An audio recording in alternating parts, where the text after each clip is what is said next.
Early childhood mental health encompasses a child's experience of a variety of emotions. So you want them to be feeling good now and to be feeling secure in their relationships in order to be having an okay time here and now. But it also sets up a foundation for what they're able to kind of learn from there on in. So you've got a window in the first 5 years in which the foundations are set for a child's capacity to relate, to be available to learning cognitive and language skills, how they might learn interactions with their peers and other people.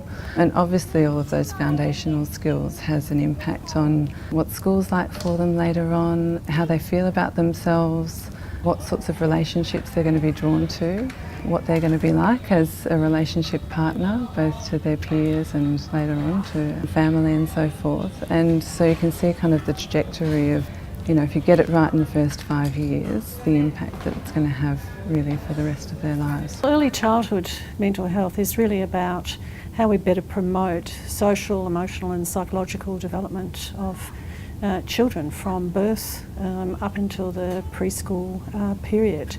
We're talking about developmental pathways, and obviously we know a lot about the importance, particularly of the first 3-4 years of life for development. The vast majority of brain development is occurring during those critical early years.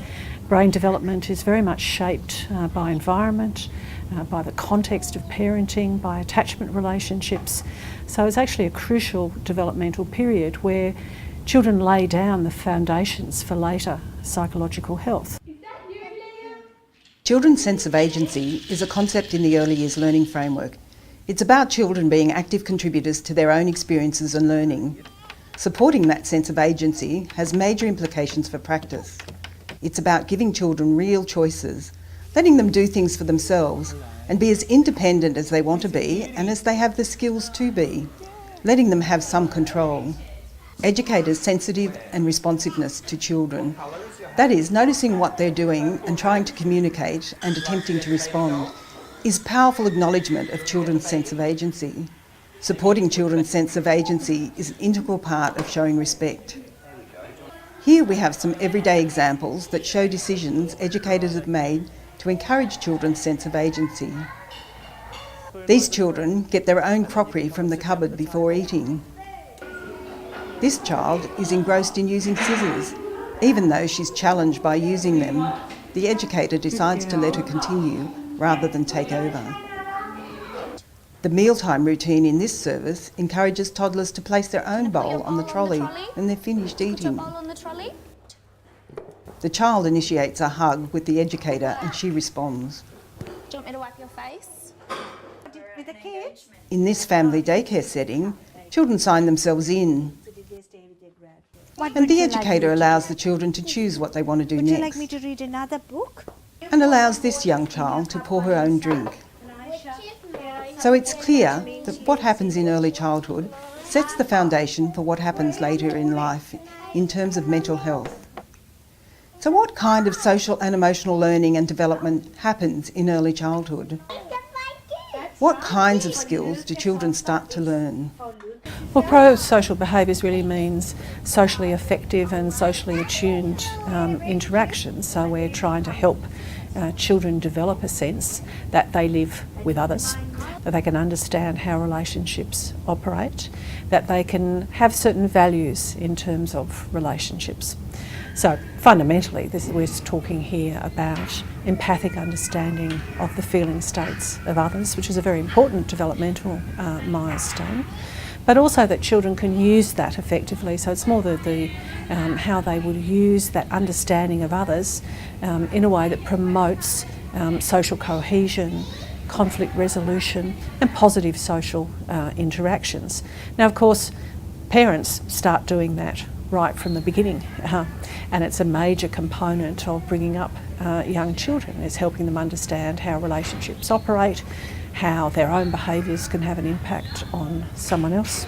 So if you steal Johnny's book, Johnny might be upset. Very simple, but things that get repeated in normal day-to-day interactions help that child build up a model that says, well, maybe I shouldn't steal Johnny's book even if I want it. Maybe I could ask Johnny, can I share the book? We're not born knowing how to manage our feelings, we learn how to manage our feelings.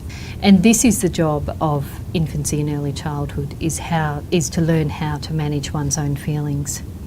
This is done in relationship with others, with primary carers, usually mums and dads, but also very importantly with others, and this is where early childhood educators come in to play a very important role. It's really important not to expect children to know how to calm themselves down, particularly in the early years. What happens is parents and carers in the home usually will help children work out some way to calm themselves, and that can then be taken out into the outside world.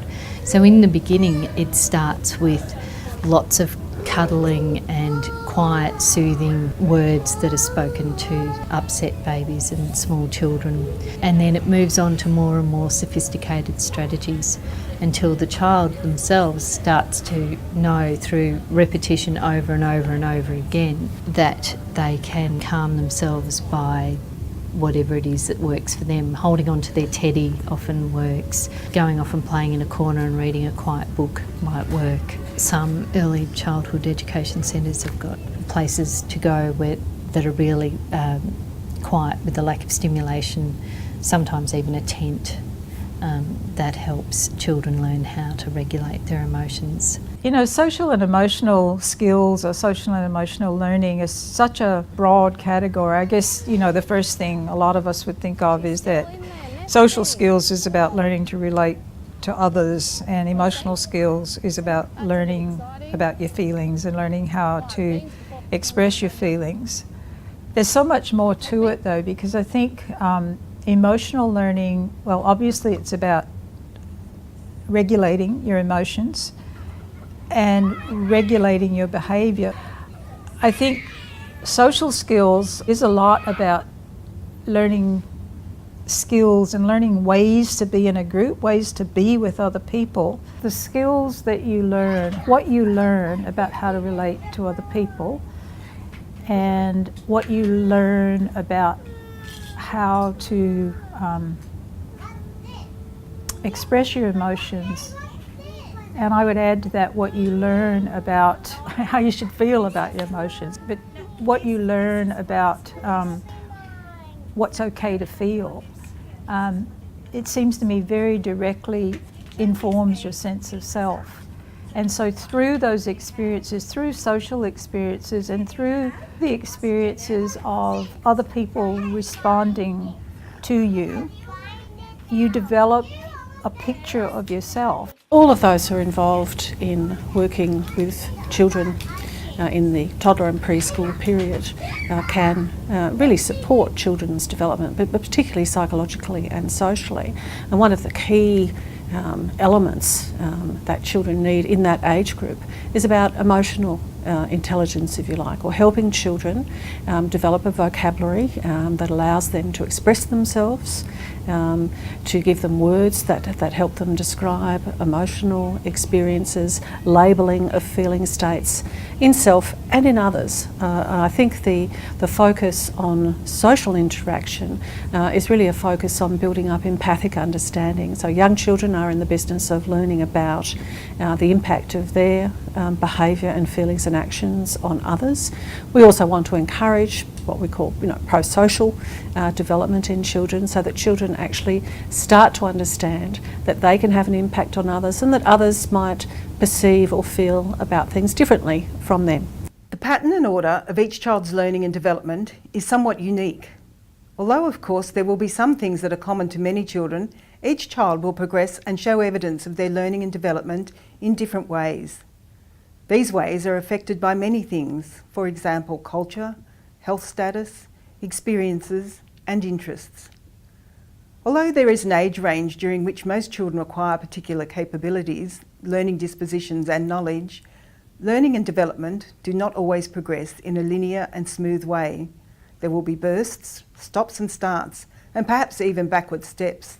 It is important for educators to focus more on the distance travelled, each child's progress and achievements, rather than on the child reaching a particular endpoint. Hand in glove with education comes social and emotional well-being. That's where the notions of vulnerability and resilience emerge for me in children's capacity to understand themselves in relation to others.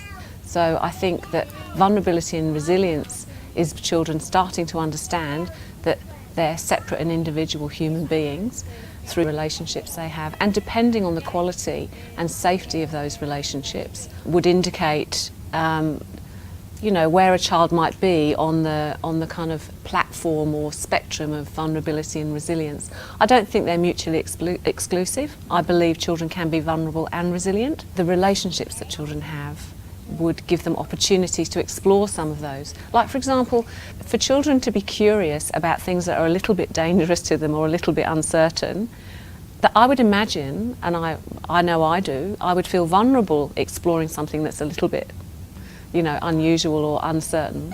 But to do that and do it in a safe environment within a relationship with someone that's safe would offer opportunity to accumulate and build resilience. I would say that I would want children to learn that they are likeable, that they bring a lot of joy to other people, that they can make a constructive contribution, that sure sometimes they mess up, but we all mess up.